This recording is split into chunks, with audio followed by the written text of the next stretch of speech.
ganti-ganti pelatih mulu. Ya, emang kita mau bahas apa nih? Kita mau bahas pelatih yang baru, Sob. Deh, di sana aja yuk, kita bahas, Sob. Oke.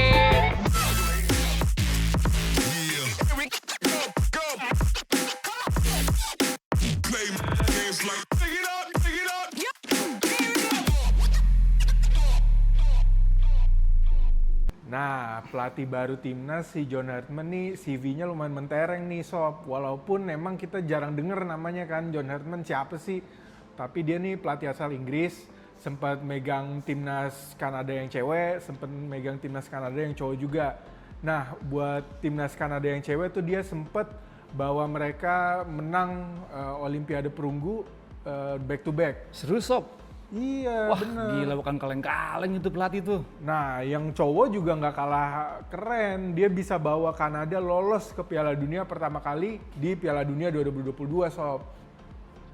Nah, kalau kita lihat nih, si John Hartman sendiri selama megang Kanada tuh, dia bukan tipikal pelatih yang tactician atau ahli taktik gitu, kayak Pep Guardiola misalkan. Tapi dia tuh lebih pragmatis, Sob. Dia lebih ngelihat karakteristik pemainnya seperti apa, yang cocoknya gaya mainnya seperti apa, baru nanti dia bikin taktiknya. Nah, taktiknya ini juga nanti disesuaikan sama lawan-lawan dia, karakteristiknya seperti apa, kelebihan kekurangannya seperti apa, baru nanti dia coba buat ngeksploitasi kelemahan lawannya tersebut disesuaikan sama materi yang dia punya.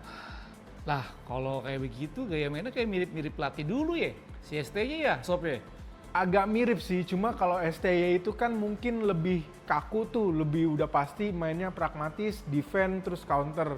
Nah, kalau John Hartman ini, kalau kita lihat bareng Kanada ya, dia lebih variatif, Sob. Kadang bisa main defending, kadang bisa main lebih nyerang dia.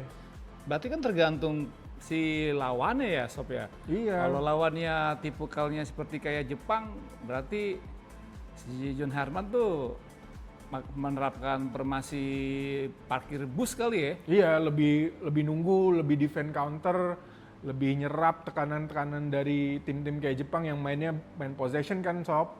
Nah, kalau misalkan lawannya itu mainnya lebih kayak bertahan di depan gawang, di depan kotak penalti, terus mereka langsung counter attack. Nah, itu baru John Hartman main lebih banyak possessionnya tuh, Sob. Pokoknya lebih cair lah ya Iya, dari lebih cair. pelatih terdahulu.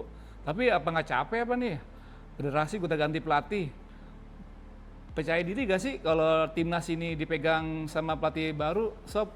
Nah, sebenarnya ini juga agak heran sih, federasi nih gonta-ganti pelatih mulu. Harusnya mereka tuh benar-benar percaya gitu sama pelatih. Kalau emang udah nunjuk satu, ya konsisten sampai programnya pelatih itu selesai, baru dievaluasi lagi. Jangan terlalu bergantung sama hasil juga sih. Karena Indonesia ini kan sebenarnya negara yang sepak bolanya masih berkembang. Jadi kita tunggu aja nih John Hartman seperti apa. Sampai programnya selesai dulu, kita lihat hasilnya seperti apa, baru deh kita nilai bareng-bareng.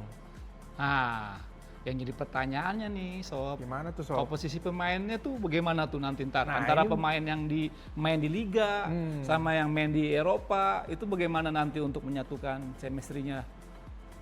Nah, ini kayaknya bakal seru nih, Sob, karena kemarin setelah ditunjuk si John Hartman tuh langsung safari ke klub-klub yang ada di Indonesia. Kemarin sempet ke pertandingannya Persita. Serius lu?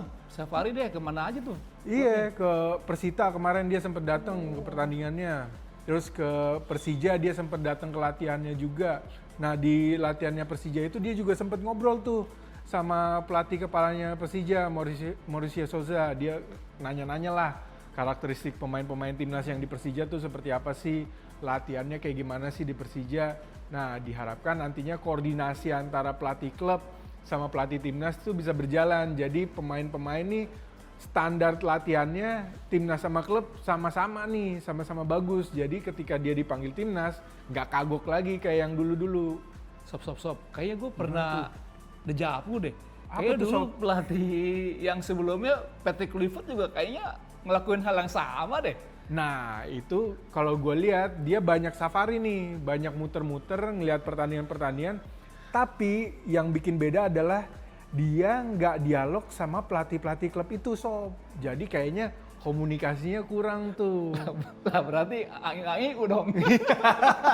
Nah, kita bisa lihat kan di pertandingan juga Senyum-senyum aja tuh doi, walaupun kalah. Miskin taktik tuh pelatih tuh. Nah, target utama federasi ini jelang FIFA Series dengan pelatih terbaru tuh menurut Sob bagaimana? Nah iya nih, di bulan depan ada FIFA Series. Jadi kita bisa lihat nih kira-kira timnas di bawah asuhannya John Hartman mainnya kayak gimana sih. Dan kita akan ketemu lawan-lawan yang lumayan menantang ya. Ada Bulgaria, ada Saint Kitts and Nevis, dan ada Kepulauan Solomon. Nah mungkin di atas kertas yang paling susah lawan Bulgaria kali ya. Karena dia sempat main di Piala Dunia juga, sempat ikut Piala Eropa juga. Dan tapi kita nggak bisa ngeremehin Saint Kitts and Nevis juga karena dia sempat ngelawan timnya John Hartman juga nih waktu John Hartman ngelatih Kanada. Waktu itu Kanada tuh kesusahan Sob buat lawan Saint Kitts and Nevis. Mereka cuma bisa menang 1-0. Jadi kita nggak boleh ngeremehin mereka juga. Tapi di FIFA Series ini kita cuma main 2 kali, kemungkinan lawan Bulgaria atau lawan antara Kepulauan Solomon atau lawan Saint Kitts and Nevis. Berarti di FIFA Series ini si John tuh sama timnas harus bisa memperbaiki ya ranking FIFA. Iya bener Sob, apalagi di FIFA Matchday kemarin kan kita nggak main. Jadi FIFA ranking kita melorot tuh, udahlah kemarin di kualifikasi Piala Dunia kita kalah terus. Waduh. Jadi makin melorot kita, bahkan kita kayaknya kalau nggak salah di bawah Malaysia deh sekarang rankingnya. Jadi di bawah harus Malaysia. menang nih Sob, biar kita bisa naik lagi rankingnya. Ngacau. Kalau gitu sih kalau nggak menang lawan selain Bulgaria sih kelewatan sih. Kelewatan sih. Iya, Apalagi main di kandang sendiri lagi, supporternya pasti rame. Semua pengen lihat timnas di bawah John Hartman mainnya kayak gimana. Pemain-pemain yang dipanggil siapa aja. Nah, ini jadi kesempatan yang bagus harusnya Sob.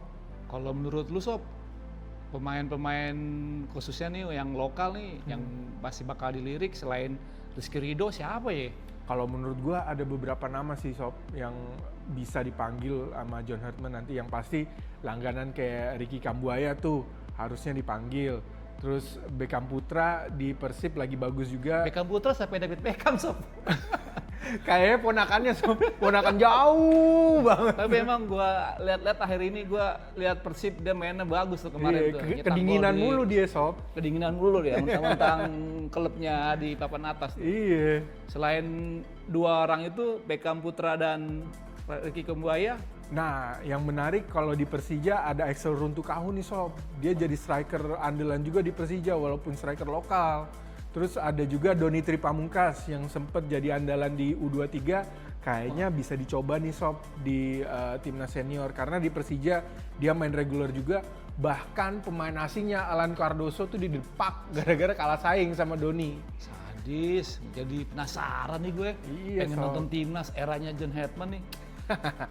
Berarti target federasi udah jelas ya. Pengen konsisten dulu bermain Ya, dan pengen memberikan kejutan ya berarti ya. iya. Kalau bisa sih selain lawan Bulgaria harus menang. Harga mati itu Sob. Harga mati. Biar KNKRI Sob. Oke, mantap. Oke Sobat Jurnal, kita pantengin terus ya perjalanan timnas Indonesia nanti di era yang baru ini. Semoga perjalanannya lancar, timnas jadi makin rame lagi yang nonton. Amin. Biar rame lagi Biar rame para fans lagi. Garuda Indonesia Amin. datang ke stadion. Biar tahun ini kalau bisa sih angkat Piala AFF ya, kayaknya asik tuh. Wah iya itu pasti tuh, gue pengen banget nih angkat piala nih, pengen merayakan kemenangan minimal tapi FIFA Series dulu lah ya. Iya, FIFA Series dulu nih yang pertama nih. Oke, Sobat Jurnal, sampai ketemu lagi. Jangan lupa pantengin terus Jurnal Sport, kita akan bahas hal-hal lainnya lagi. Dah.